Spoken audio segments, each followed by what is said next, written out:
Soalan pertama yang kita ingin kongsikan bersama, sebelum ini kita menjurus kepada cabaran ibu bapa dalam menghadapi PDP.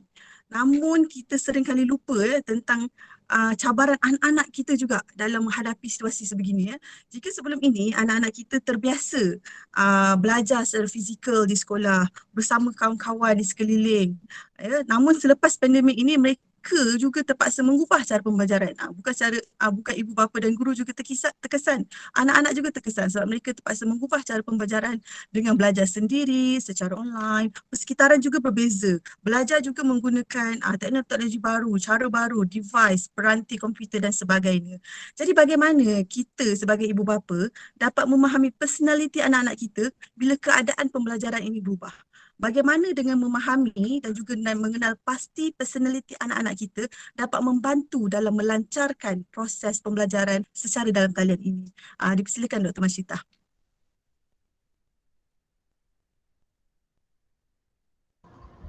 Okey. Bismillahirrahmanirrahim. Assalamualaikum warahmatullahi wabarakatuh. Okey, terima kasih Puan Moderator, sahabat saya Dr. Nur Hidayah binti Muhammad. Okey, yang berusaha Guru Besar Sekolah Kebangsaan 2 Sultan Alam Shah, Puan Masyurah Mansur. InsyaAllah kalau rezeki bolehlah berjumpa nanti secara face to face ya Puan, insyaAllah. Seterusnya yang berusaha penasihat NYDP, PIBG Sekolah, DSP KS Muhammad Hairul Nizam Khamis, juga semua ahli jawatankuasa, tetamu jemputan, tuan-tuan dan puan-puan, cikgu-cikgu dan juga ibu bapa. Saya tengok alhamdulillah penyertaan hari ni hari Ahad ni satu masa yang diluangkan. Terima kasih kepada semua. Sebenarnya sesi pada hari ini saya suka berkongsi dan juga saya boleh bercerita. Pengalaman saya juga mengurus ibu bapa, mengurus kanak-kanak. Saya di Pusat Penyelidikan Perkembangan Kanak-kanak Negara ni menguruskan juga Taska dan Tadika, di mana kami ada 200 lebih kanak-kanak dan juga ibu bapa. Macam sekolah lah Puan Masyurah. Tapi kita dalam konteks Taska dan Tadika di UPSI. Okey, terima kasih juga ya Pak Moderator bertanya tentang personality. Bila kita sebut tentang personality, okey, saya izinkan saya lah ada siapkan sedikit slide untuk saya kongsi pada hari ini. Okey. Saya nak mohon Puan admin untuk saya present. Okey, saya share ya.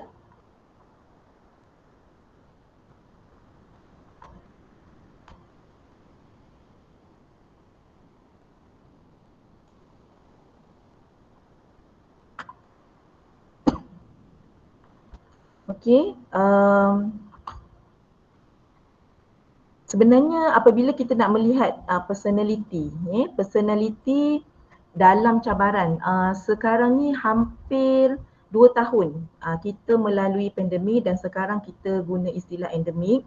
Okey, bila kita melihat medium-medium baru yang digunakan sama ada dalam kalangan ibu bapa, guru-guru juga belajar sesuatu yang baru. Anak-anak mula terdedah dengan peranti-peranti yang dilihat sebagai satu alat hubungan untuk sesi pengajaran dan pembelajaran dengan guru.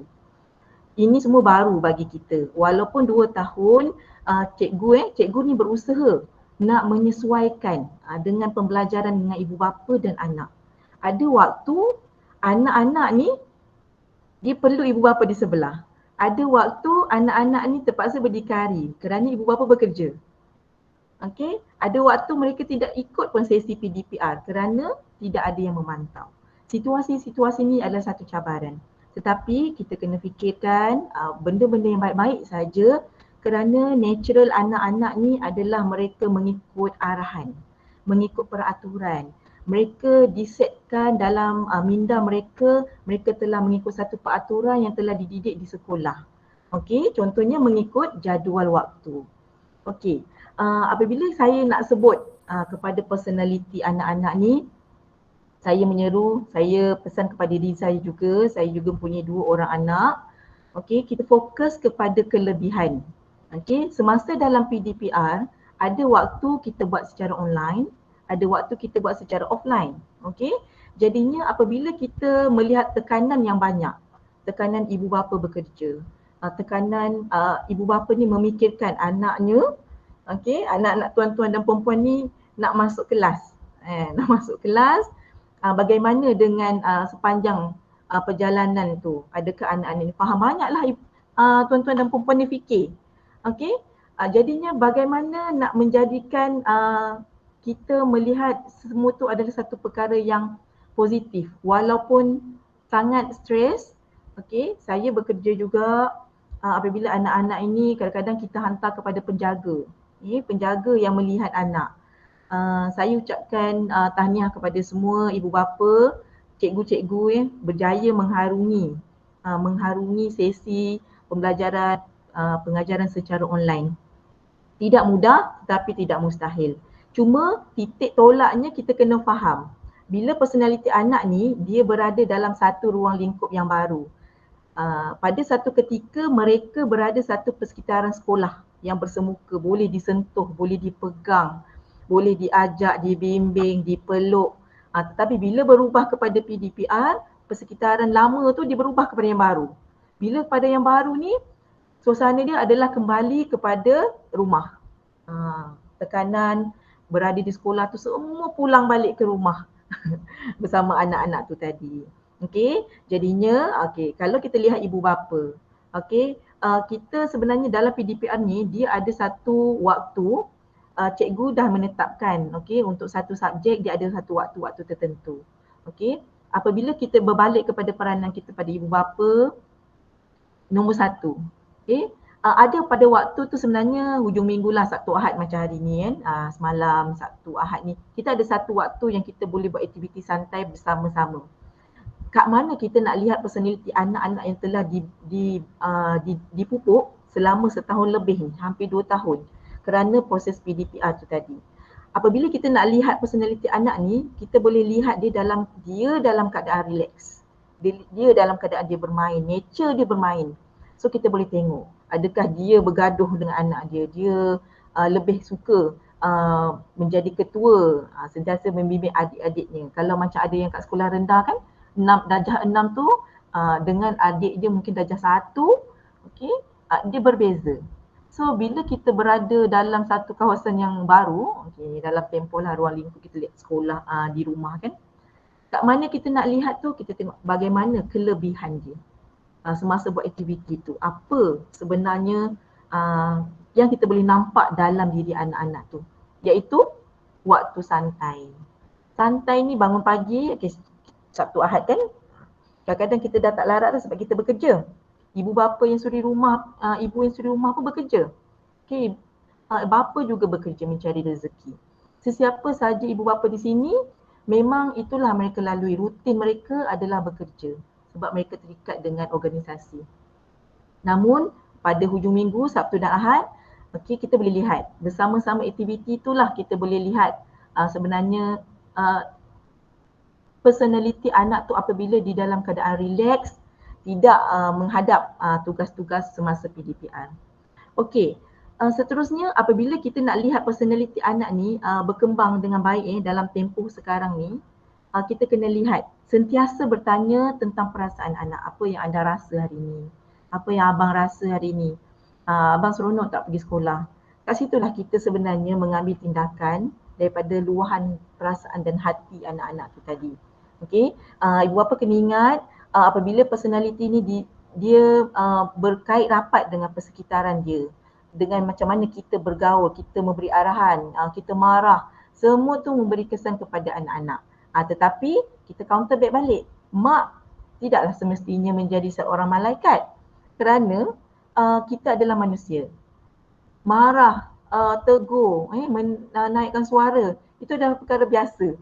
Meninggikan suara itu kadang-kadang nak menunjukkan betapa perlunya kamu buat perkara-perkara demikian kalau berkata pada anak lah. Tetapi itu tidak menunjukkan kita tidak mempunyai rasa ihsan. Kita bertanya semula kepada perasaan anak. Kita counter back. Tahu kenapa mak marah, ayah marah? Sebab tidak mungkin tidak melakukan suatu perkara yang diminta. Perasaan tu penting menunjukkan dia meluah. Okey, jangan rasa macam kita ni ibu bapa yang tidak baik kerana marah. Tidak, jangan sesekali rasa. Tetapi kita juga memainkan peranan dalam mengambil kira apa perasaan anak tu tadi. So kalau boleh lepas tanya tu, oh kita fikir, oh rupanya selama ni ada perkara yang anak ni tidak suka. Okey, seterusnya nombor 3, kita dapat mengetengahkan bakat anak-anak semasa proses PDPR ni. Kalau perasan, tuan-tuan dan puan-puan mesti perasan anak ni suka subjek yang mana. Okey, subjek yang mana tu maksudnya ada tu dia suka matematik. Ada yang suka PSB. Ada yang suka pendidikan Islam, suka mengaji, suka hafal. Kat situlah kita boleh highlight. Mungkin antara perkara yang saya boleh kongsi, macam anak saya suka muzik, okay, dia boleh, dia suka kepada perkara-perkara yang fokus, hafal. Okay, jadinya tuan-tuan dan perempuan juga sebenarnya bila tengok, oh pandai. So boleh extra, okay, tambah kelas tambahan secara online. Benda-benda macam itulah sebenarnya membantu anak-anak kita tu tadi selain kerja-kerja di sekolah, tugasan-tugasan tu, kita tengok apa minat dia. Sebenarnya dia ada bakat ni. Adakah dalam kalangan anak-anak tuan-tuan perempuan ni suka gimnastik? Okay, tambah kelas ke kelas gimnastik. Apa saja, suka berniaga, okay, suka pergi pasar malam. Benda kecil-kecil tu, tapi sebenarnya adakah bakat tertentu tu suka bercakap, suka bercerita. Okay, zaman sekarang tuan-tuan dan perempuan, zaman TikTok, okay, ML, lagi apa? Game-game yang mereka suka, yang melibatkan struktur, okay, rules, peraturan secara maya ni. Sebenarnya sangat sesuai. Okay, kadang-kadang bakat anak tu, okay, masukkan pertandingan dalam ML. Benda yang boleh kita lihat sebenarnya, mereka berada bersama kita kan, so kita boleh tengok.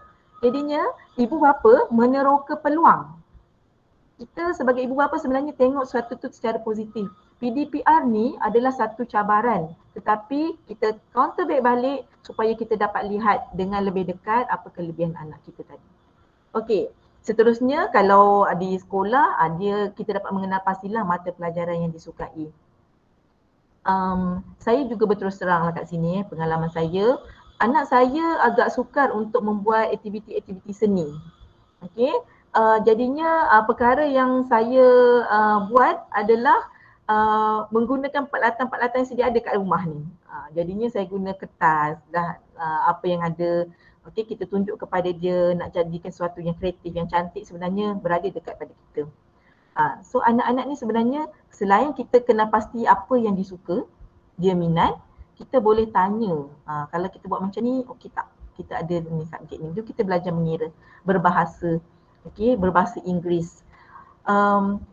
Satu cabaran ibu bapa adalah masa, okey, tetapi saya cuba menjawab soalan moderator tadi berkaitan dengan personality. Ibu bapa ni kita boleh design anak kita. Design, by design. Boleh. Sebab kita lebih nampak kelebihan dia. Kita boleh nampak apa dia punya minat. Jadinya kita boleh kita tambah kelas macam apa? Enhance dia punya kebolehan. Alright. Seterusnya keperluan kepada emosi dipenuhi. Semasa ibu bapa bekerja, tuan-tuan, perempuan bekerja, okay, saya pun bekerja, semua orang bekerja. Di rumah, okay, kadang-kadang yang menjaga abang atau kakak atau anak jiran. Okay. Emosi ni kita boleh tengok perwatakan anak-anak ni di luar lain, di rumah lain. Okay. Jadinya emosi mereka ni sebenarnya bila bersama ibu bapa dia lebih attach. Time tu lah nak menangis. Time tu lah nak mengada-ngada. Time tu lah nak cerita. Okay, nak perhatian kita bekerja, kadang-kadang bawa balik kerja, okay, kadang-kadang kerja tak habis di tempat kerja bawa balik, okay, itu adalah cabaran kita sebagai ibu bapa. Namun, okay, apabila kita nak lihat personality anak kita ni membesar, bila dia membesar, kena pastikan pada satu ketika peringkat-peringkat dia ni dipenuhi. Sebab emosi yang stabil menjadikan anak-anak ni ceria dan gembira pada masa akan datang. Okey, seterusnya menjadi pendengar. Balik kerja kan tuan-tuan dan perempuan penat kan? Kadang-kadang macam kita tak sempat nak tengok kerja sekolah anak-anak. Cikgu suruh apa pun kita tak sempat nak tengok. Tapi kita ambil lah masa 10 minit, 5 minit duduk, dengar cerita anak-anak ni. Kadang-kadang kita menjadi pendengar pun mereka dah gembira. Okay, apa hari ni, dia nak cerita apa-apa ke. Kadang-kadang dia simpan di dalam anak-anak ni. Lagi-lagi bila macam kita cuba memastikan anak ni buat kerja sekolah. Okay, cikgu minta ni kena hantar hari ni. Kalau boleh kita sentiasa, kita tidak ada masalah menjalankan tugas ibu bapa. Semua orang, tuan-tuan dan perempuan kat sini saya percaya semua dah jalankan tugas sebagai ibu dan bapa. Tetapi untuk anak itu kita menjadi satu pendengar yang baik untuk memastikan anak-anak ni meluah perasaan. Bila dia meluah perasaan, dia lega. Anak-anak sekarang lebih advance, mereka lebih matang, mereka melihat ibu bapa mereka siapa. Jadi kat situlah kita boleh tengok menjadinya anak-anak ni dalam tempoh PDPR yang agak mencabar ni, tekanan juga kepada guru untuk memastikan ibu bapa ni memenuhi juga apa sahaja kerja sekolah untuk menghantar kepada ibu bapa. Ada waktu tu kita hanya mampu melihat, membaca je dalam WhatsApp group. Tak sempat cikgu, minta maaf sebab anak saya ni macam ni, saya pun tak sempat kerja. Tapi apa-apa pun family first. Anak-anak tu adalah aset.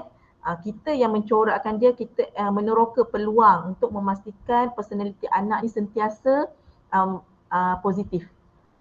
Saya percaya apabila ibu bapa ni ada ibu bapa yang memegang title maksudnya ibu, dialah bapa. Itu lagi cabaran, tetapi saya mendoakan agar ibu bapa, tuan-tuan dan puan-puan di luar sana sentiasa kuat sebab anak-anak ni dia bergantung kepada kita. Jadinya apa-apa kelebihan yang anak-anak kita ada, kat situlah kita lihat dan kat situlah dia membantu dalam meningkatkan personaliti anak-anak. Dalam zaman PDPR, selagi boleh kita berada dengan mereka, kita cuba terapkan perkara-perkara yang positif. InsyaAllah. Okey, Dr. Hidayah.